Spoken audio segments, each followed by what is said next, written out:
আপনারা ইতিমধ্যে অবগত আছেন যে ইসলামী ব্যাংকের গ্রাহকদের আস্থা ফেরাতে জরুরি তারল্য সহায়তা, সেই সঙ্গে প্রশাসনিক সংস্কার এবং পর্ষদ পুনর্গঠন করা হয়েছে।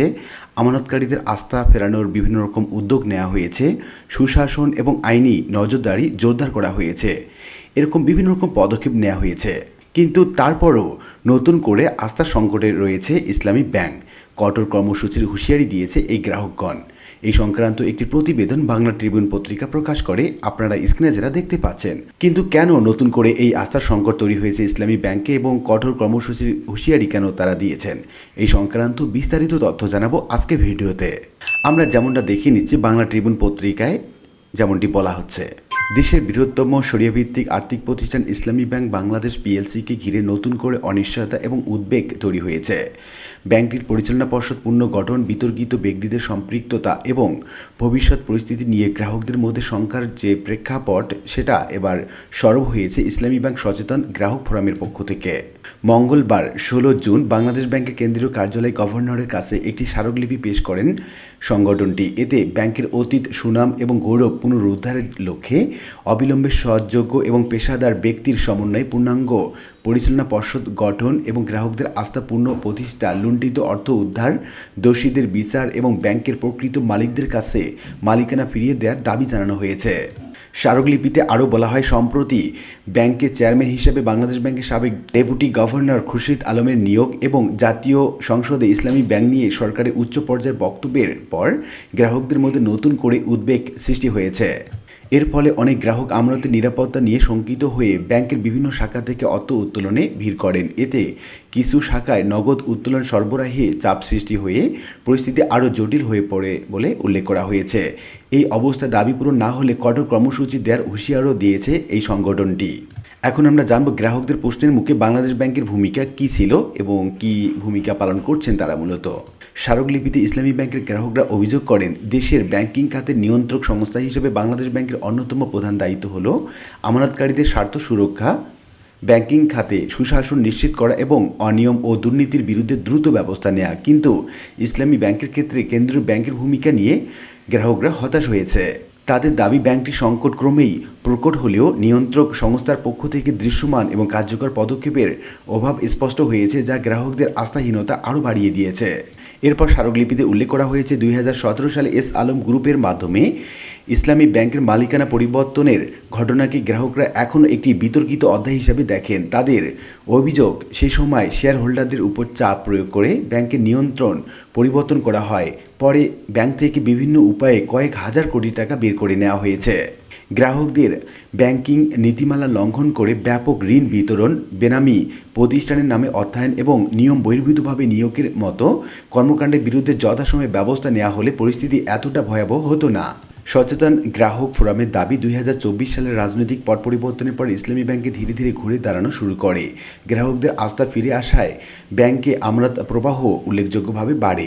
গত 2 বছরে ব্যাংকটিতে প্রায় 22,000 কোটি টাকা নতুন আমানত জমা পড়ে। কিন্তু সাম্প্রতিক সময়ে পরিচালনা পর্ষদ নিয়ে নতুন বিতর্ক এবং প্রশাসনিক সিদ্ধান্তের কারণে সেই আস্থার ভিত্তি আবারও নড়বড়ে হয়ে পড়েছে বলে মনে করেন এই গ্রাহকগণ। স্মারকলিপিতে বিশেষভাবে বলা হয়েছে, একটি বৃহৎ আর্থিক প্রতিষ্ঠানের ক্ষেত্রে পূর্ণাঙ্গ পরিচালনা পর্ষদের পরিবর্তে একজন প্রশাসকের হাতে সব ক্ষমতা কেন্দ্রীভূত করা দীর্ঘমেয়াদে সুশাসনের জন্য ইতিবাচক বার্তা দেয় না।